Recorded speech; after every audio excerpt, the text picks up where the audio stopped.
guys, it's me Ria. I'm back with another episode of Bunka, a project that I'm doing where I am revealing to you the aspects of Japanese culture scattered around Aotearoa.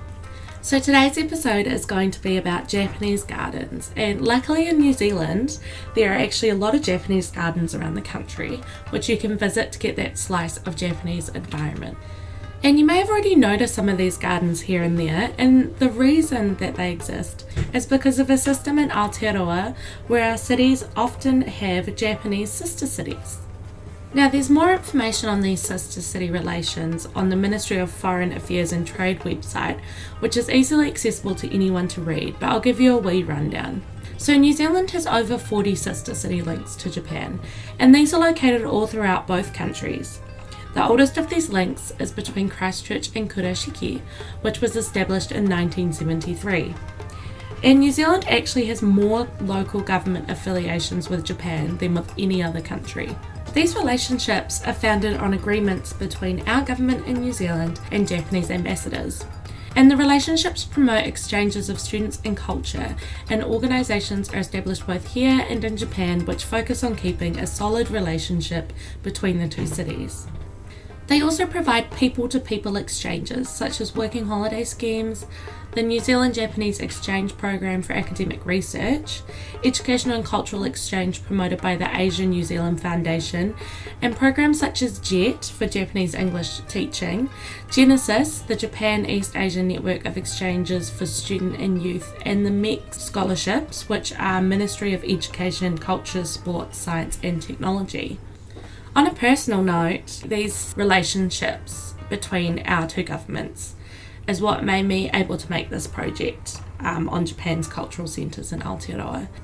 And that's thanks to the New Zealand-Japanese Exchange Program grant. I actually also benefited from receiving a scholarship when I was at the University of Canterbury, which covered my flights to Japan when I was in my third year. And unfortunately that was in 2020, so I wasn't actually able to use that yet, but I'm hoping to go on a 5-week holiday next year to Japan. I also know a lot of people who've been on mixed exchanges, and my sibling participated in the JET program teaching English in Japan for 3 years. Now the reason that this has to do with our Japanese gardens in New Zealand is because a lot of these gardens were donated through those sister city relations. I was able to visit quite a few of these gardens while I was making this project, but I've also been to quite a few of them already, such as the one in Invercargill, Dunedin and Nelson. And although they can't be identical to a garden in Japan, there is a certain kind of uniqueness to the way that these gardens are in New Zealand. Some aspects of them combine both Japanese native plants and New Zealand's native plants. So we get to kind of experience the combining of two cultures on our own land in Aotearoa. One of the first gardens that we went to visit while we were making this project was the Hamilton Gardens. And the Hamilton Botanic Gardens are actually quite well known because the concept of the gardens is to celebrate the history of gardening around the world. And so as well as the Japanese garden, there's gardens from Italy, Egypt, England and China as well.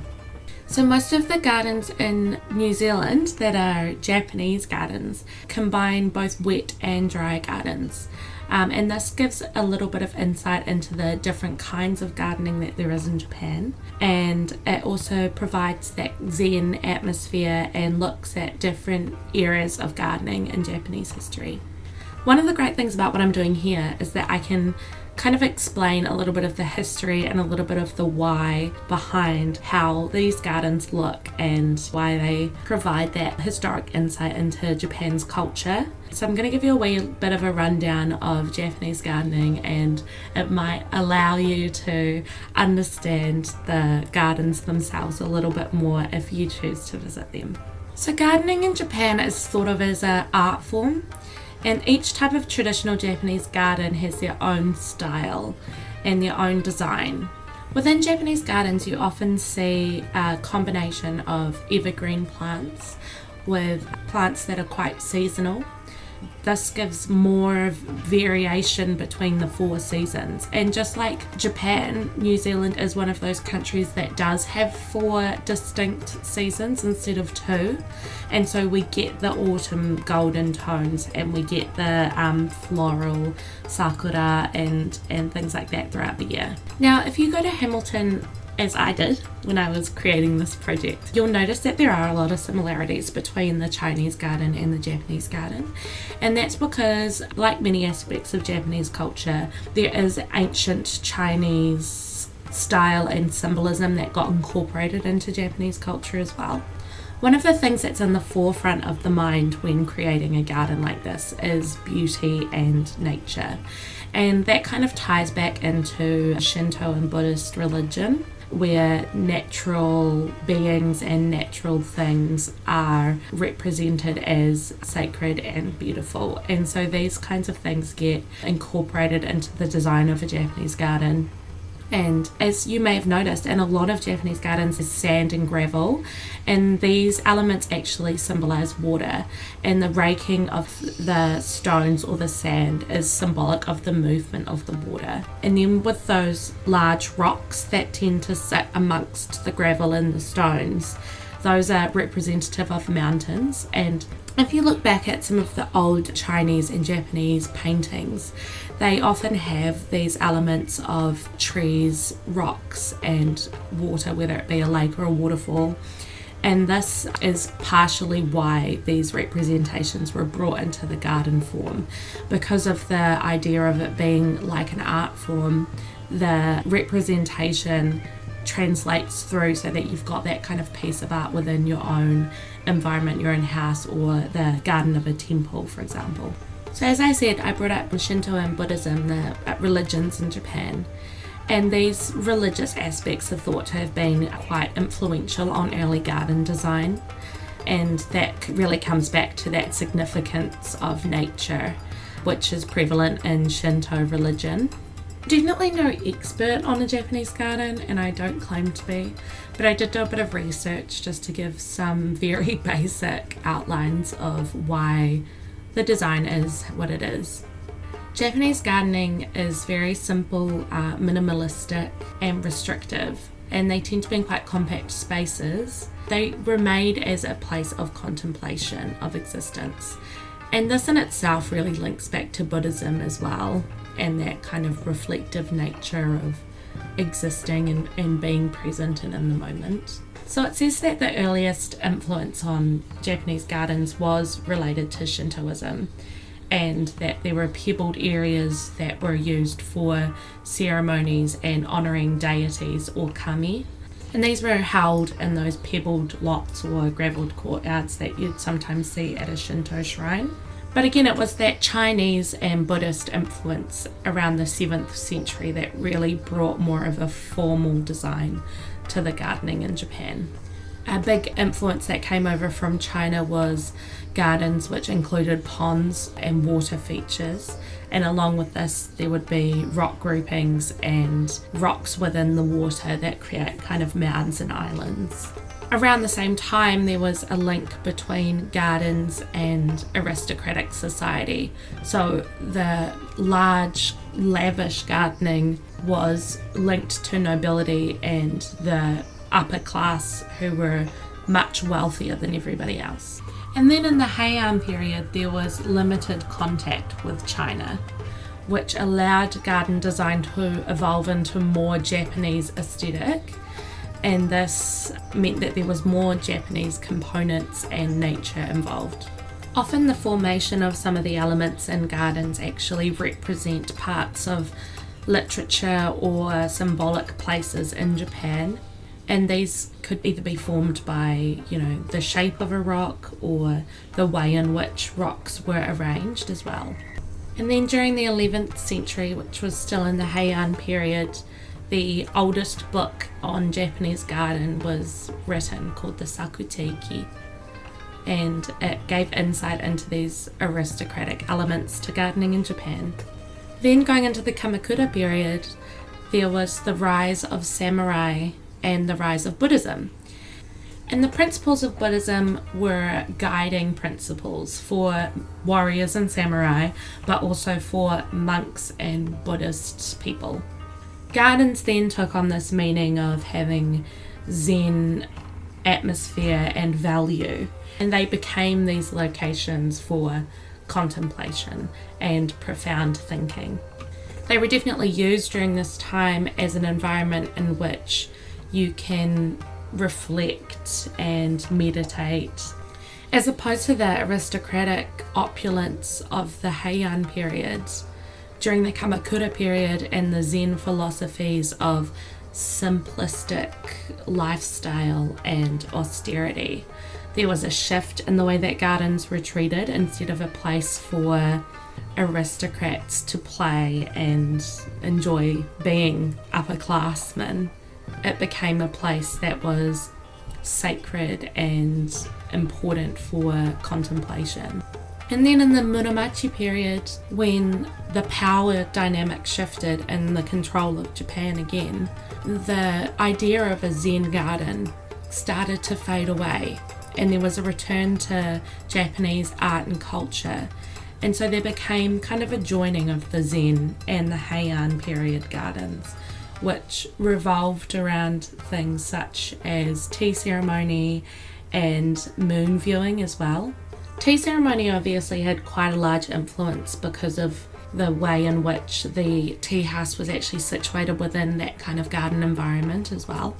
And during the Muromachi period, there was an increase in the kinds of gardens that you had. So there was stroll gardens, dry gardens, and tea gardens, all of which had a different kind of use. So much like a Zen garden, there was space for meditation and contemplation in a stroll garden, except rather than being confined to a veranda, you were able to walk through the garden and appreciate the nature even more.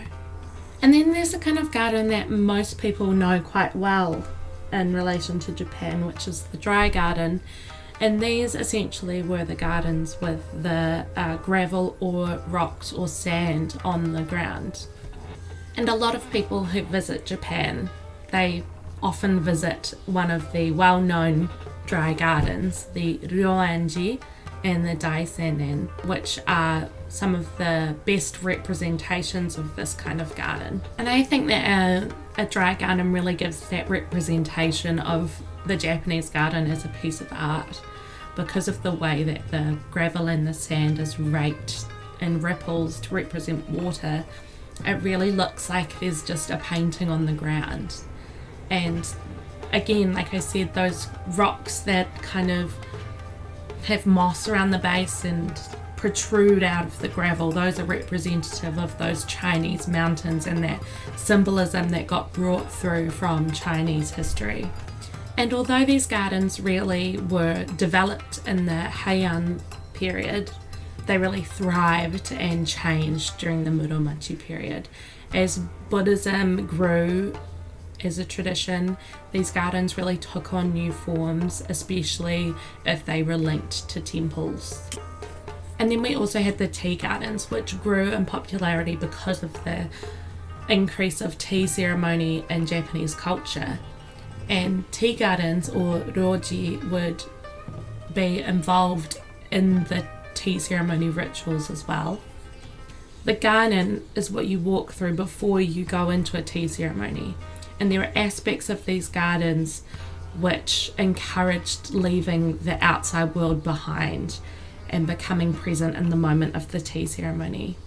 There are further developments in gardening in Japan during the Edo period, and one of these developments was the veering path, which allowed for aspects of the garden to be hidden, and then as you veered to the right, something different to appreciate would appear. So the gardens that we have in Aotearoa are varied from each other because they came from different areas of Japan, and they also celebrate a combining of a lot of these different aesthetics because they're trying to be a representative of Japanese gardens. Some of them combine more than one of the periods of gardening. But starting from the south of New Zealand, I'll just give you a wee rundown of the gardens that you can find. Right down the south in Invercargill, there is a Japanese garden in Queen's Park, which is in honour of Invercargill's sister city, Kumagaya. There's also the garden in Dunedin, in the Botanic Gardens, and this is linked to its sister city, Otaru. And it also has a representation of kare sansui, which is the dry garden, as well as water. While I was looking into the sister city relationships, I actually found out that Dunedin also was donated 100 kimono from their sister city. And I'm still trying to find out a little bit of information on that, but I believe that that's currently in the possession of the museum. In Christchurch's Hallsville Quarry, you can also find the Kurashiki Garden, which obviously represents the sister city relationship between Christchurch and Kurashiki. And then Nelson opened the Miyazu Garden in 1995, celebrating the sister city relationship with Miyazu in Japan. And then in Motueka you can find the Kiyosato Garden, which celebrates the relationship between Kiyosato and Motueka. Then travelling up to the North Island, you can find the Osawano Gardens in Wellington. There's also a Japanese memorial garden in Featherston, which, unlike the other gardens, isn't actually the same kind of aesthetic. It has just a bunch of sakura trees planted, so really nice to visit in spring. And I do actually plan later in this series to dedicate a couple of episodes to Featherston, because the Japanese history there is really interesting and really underknown by New Zealanders. In Porirua, you can also find within the Pātaka Art and Museum a Japanese garden created in the kare sansui style, so the dry garden style, which was created by Nishio, their sister city. And actually in 2018, Porirua had 4 gardeners from their sister city Nishio travel to New Zealand and do some maintenance on the garden that week.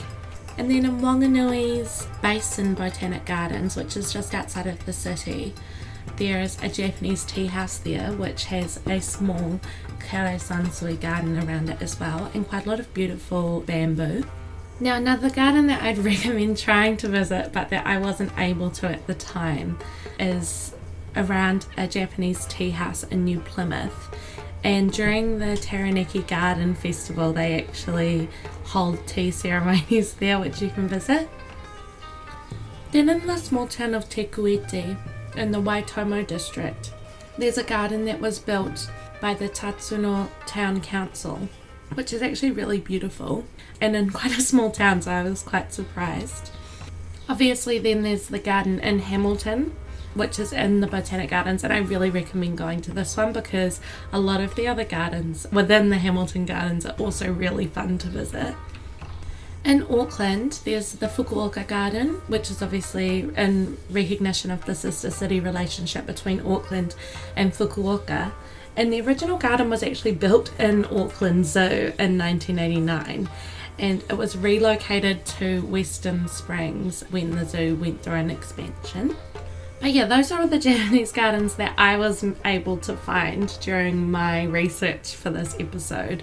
But I'm actually fairly sure that there'll be other ones hidden around somewhere that I missed. So I think it's such a lovely place to go, even just to have a coffee or enjoy the sun, and they are just really beautiful places for contemplation. When we were in Te Kuiti, there was actually somebody there eating lunch, and same when we were in the basin as well. So I think that they are really lovely places. I think sometimes people think that because they're quite aesthetic, you can't go and spend that much time there. But I know that some of the gardens actually get rented out for weddings and things like that as well. So I do think that they are a really lovely place to go and spend a couple hours on the weekend, you know, and just enjoy the sun or have a picnic as well. So that's it for today's episode. I'm really enjoying sharing these different aspects of Japanese culture with everybody, and I hope that it gives you some insight into the kinds of history that go into designs of Japanese gardens and other parts of Japanese culture that I'll be talking about in the next episode. Bye!